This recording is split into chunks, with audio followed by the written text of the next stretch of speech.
Okay, look, I'm not trying to call you out here, promise, but I see way too many of you attracted to the bad guy, the guy that has nothing to offer you besides trauma. Months later, like, what did I just get myself into? I thought this guy was the good guy. He was acting so nice, so kind in the very beginning, but then something switched, and now I can't help myself from being addicted. We're gonna talk about how to actually identify who the good guy is and who the bad guy is.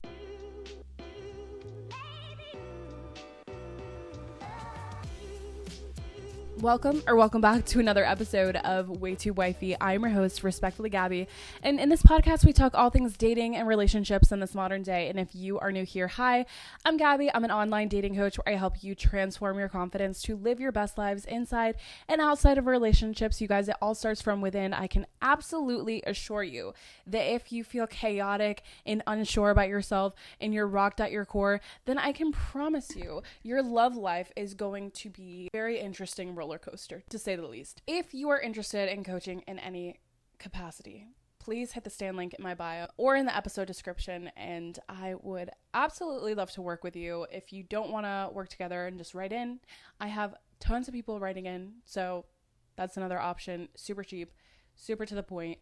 I got you. Otherwise, I do have an 8-week transformation program where I honestly, this is where you're going to get the most value. I have taken people from doubting themselves, zero confidence, literally like not doing well at all, super attached, super obsessed in relationships, to coming out of that like, oh my God, I am a new woman. I am a new person. I feel so much better about myself. I feel more confident. If you'd like to really transform your life, hit the stand link in my bio or in the episode description. I want to work with you. I just wanted to say one thing. My dentist just texted me, which, by the way, my mom has been trying to hook me up with this dentist guy for the longest time. And I'm like, Mom, no. But I went to see him for the first time. He is cutie, but not trying to date in America. Regardless, you guys, let's get into the episode. It is now Mercury in retrograde, and we are in the thick of it. I know it's happening because every single one of the people that have broken my heart in the past 3 years have come back into my life. Maybe even, definitely in the past 3 years, but also maybe like even exes have come back. People that I used to talk to, situationships, I'm like, where... Day 2 of Mercury in retrograde, these people are like, oh, like, how have you been? I'm like, where did you come from? I thought we were done with this. They keep coming back, and I'm like, wow, what are the odds that every single one of you guys decide to pop up during this time? You're reminiscing, aren't you? Are you reminiscing about the great times that I gave to you? I'm saying all this because one of the people in particular I had dated was really into. You guys, what I'm telling you, he pulled out all the stops. He was the gentleman. And let me just start off by saying the nicest guy in the room is the guy that has not yet gotten what he wants out of you yet. He is going to do all the right things. He's going to pull out all the moves, right? He's going to be the gentleman. Some people have mastered the art of chivalry and have actually nailed it to make you think, oh my God, I have never met anyone such a gentleman. What a great guy. I am so hooked. And then all of a sudden you're like, wait a minute. Months down the line, he starts acting like an asshole. He starts to show his true colors. And you're like, wait a minute. How did I get here? You were so nice in the beginning, but then the second he gets what he wants out of it, it's like, wow, I did not expect this. But we're going to get into it of how you can spot this, how you can point it out, because I genuinely used to think like, oh my God, this guy opened the car door for me. It was a magical thing. Oh my God, this guy paid for my parking. What a gentleman. Like, can we just for a second, I am in love with this man. Like, he has pulled out all the stops for me. And really just The bar is on the floor, you guys. This guy that had came back, messaged me back during the retrograde, threw me for a loop. I want to say, I just have to tell the story because I think I probably have brought it up on this podcast before, but this man, I was blown away by the amount of chivalry that he had shown me. I'm like, I've never experienced this before. Like, this is next level, okay? And it's always the guys that do the absolute most in the beginning that you gotta watch out for, okay? But there was definitely some flags that I was like, okay, well, like, maybe that's not as much of a red flag. I don't know. Let's get into it. But he was like the nicest guy, literally was so caring, did the most for me. I had slept over his house once and like woke up early, like made me breakfast, made me tea, really catered to everything that I wanted to do. He bought me a necklace and he's like, what else do you want? Like, what can I get you? He took me out, bought me really nice coats, like not even just one. He bought me 2 coats. I'm like, I don't need all this. Like, where am I going with all this? And then he like bought stuff for my family too. He's like, oh, you're not paying for that. Like, let me get it. Bought stuff for my family so he would have their buy-in. Literally went all out, opened all of my car doors, walked on the right side of the walkway, sidewalk, whatever you want to call it. He did all of the right thing, literally was the biggest gentleman. At the end of it, his true colors started to show, and he sent me this nasty message, like so rude. Never in my life have I ever gotten such an ugly text message from someone.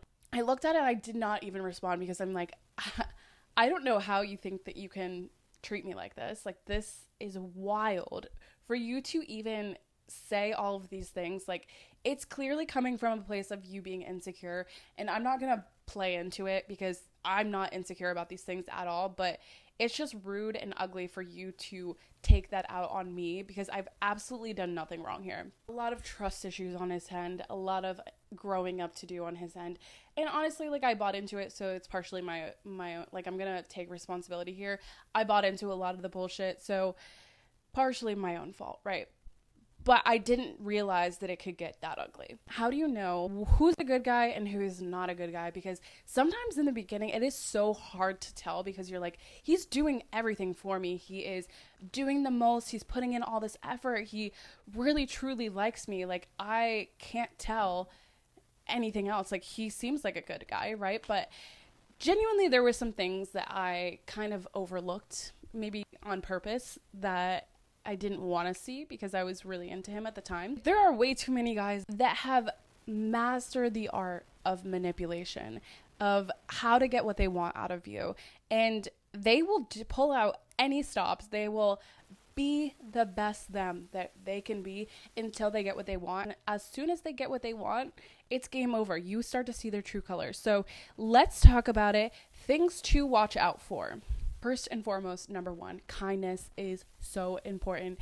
And you can be like, okay, well, he is kind. Like, he's showing me kindness. But watch how he treats the people around him. Watch how he talks about the people in his life. Watch how he treats the waiter, the staff, whoever is around you.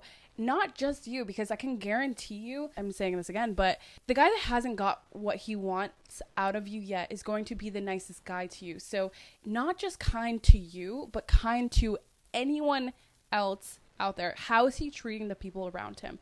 Really watch his actions here, because if he's treating the wait staff really rude, that is not a kind person. At the end of the day, you're like, okay, well, who really cares? Like, he's nice to me though. And I think for the longest time, one of my the people that I dated a while ago, I'm like, well, he's nice to me though, but he's not so nice to the people around him. I'm just gonna dive into this because I'm interested in him and he's nice to me, so I don't care how he treats anyone else. That is one of the biggest red flags, because if this person is treating the people around you like shit, they genuinely one day are probably going to end up treating you in the same manner. So watch how they treat other people. Watch how they talk about their friends. If they're like, oh, I'm so much better than them, or like, oh, this person, blah, blah, blah, like, not talking about their friends in a high manner, like, you have a lot to watch out for, because this person is showing you directly that they are not a nice person. I remember this guy was around. Should have realized then, but this was just like a very small thing. And there was other little spits, but this was the first thing that came to my mind. Was I was on a call with work, and some guy on the work call said something. And he instantly, after the call, was like, "Oh, what's up with that guy?" Saying all these, I'm like, you don't even know him, and he's actually the sweetest little sweetheart ever. Like, why are you coming after this guy that you don't even know? You just heard his voice for 2 seconds. And that just, like, grossed me. I'm like, why are you talking about other guys in, like, a negative manner when you don't even know them? Like, only an insecure guy would do something like that, okay? The same thing with an insecure girl. If she feels threatened by another girl, she's probably going to talk bad about her or put her down in some sense, okay? And if this is you, let's work on that together.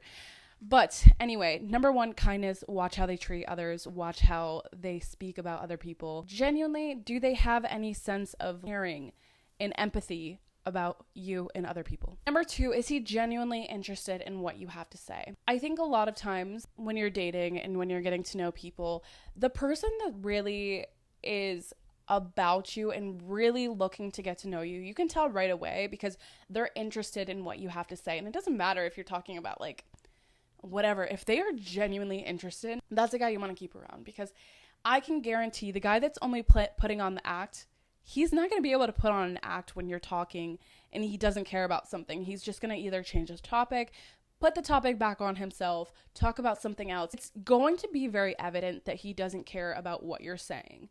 Just remember that you're on the date to connect, not to impress. So if the more the person is trying to impress you and pull out all the stops and do all of the things, it's probably a red flag, because if they're not trying to connect with you, the only way you can connect is if you are interested in the person, interested in getting to know them, equally you getting to know them as well.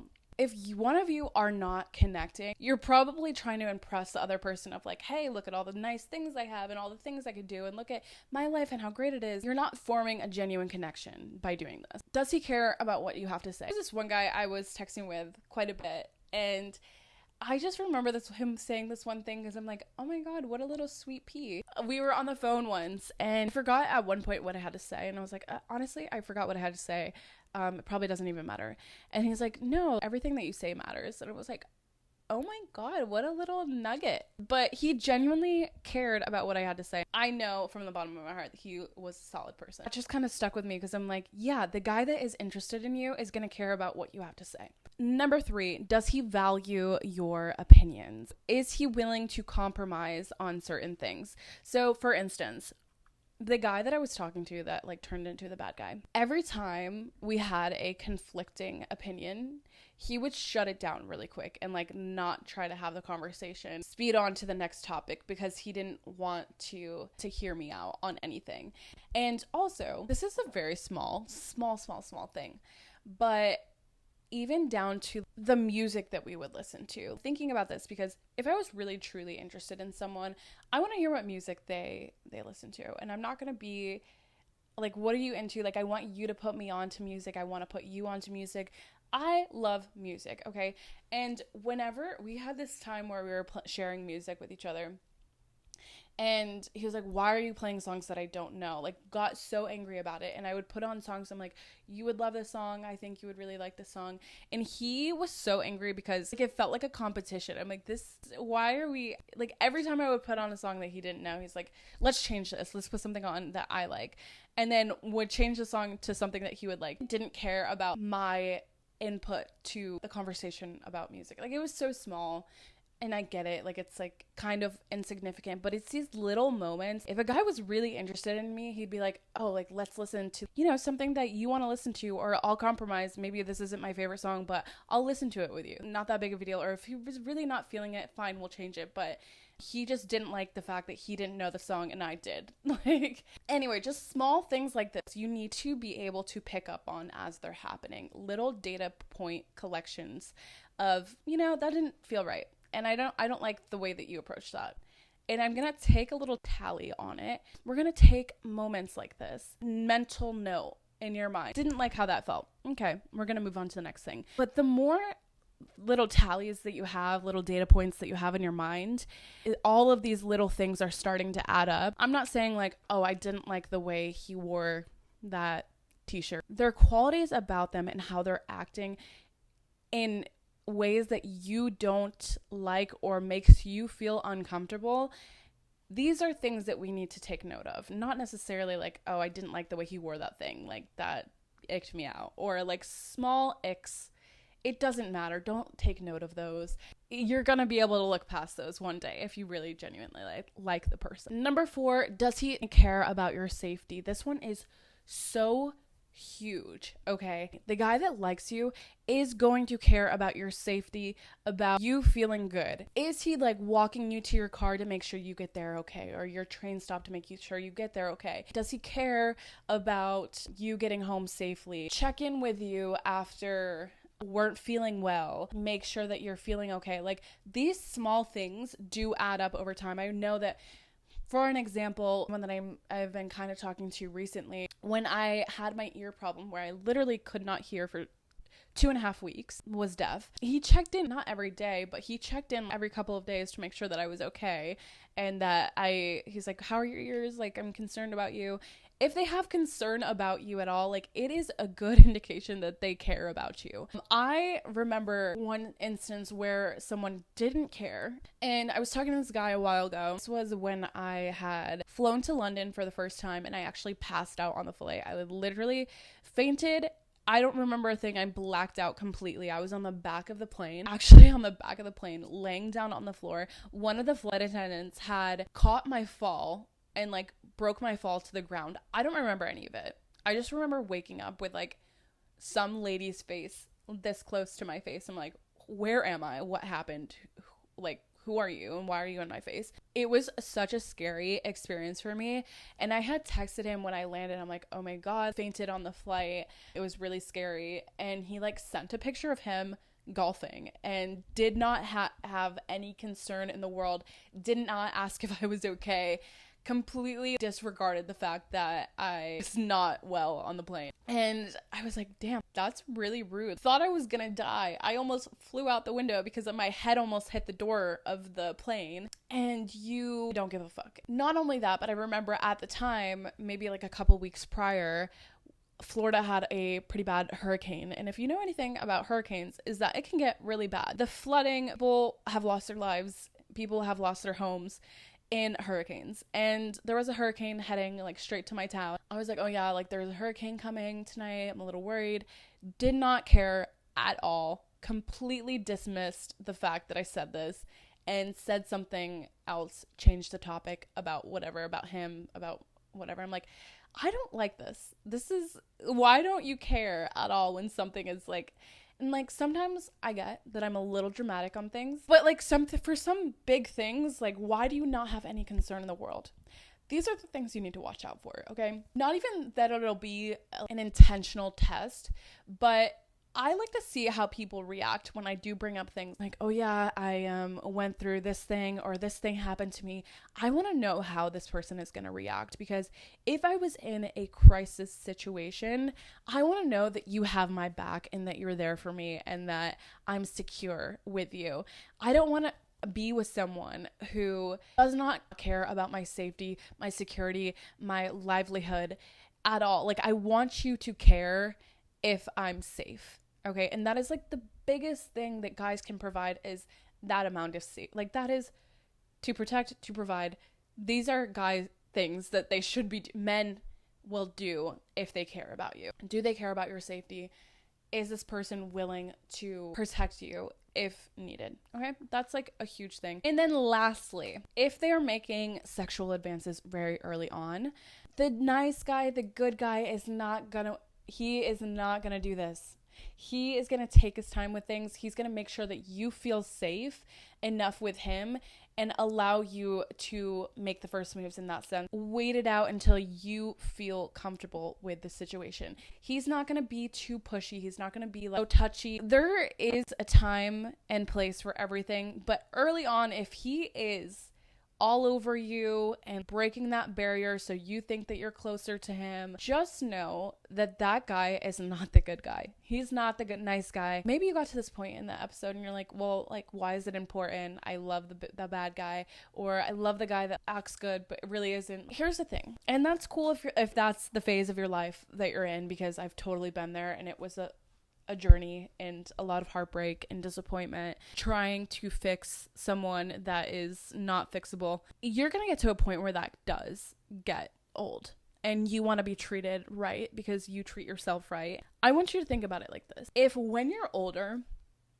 or even if something happens to you now, say you get diagnosed with an illness, is this person going to be there by your side, writing it out with you, caring for you? No, you want the person that's going to be there for you at the end of the day. The person that's going to support you, take care of you, is going to be there for you in the time of need. You don't want the person who does not treat you right, because at the end of the day, we're going to have tough times in life.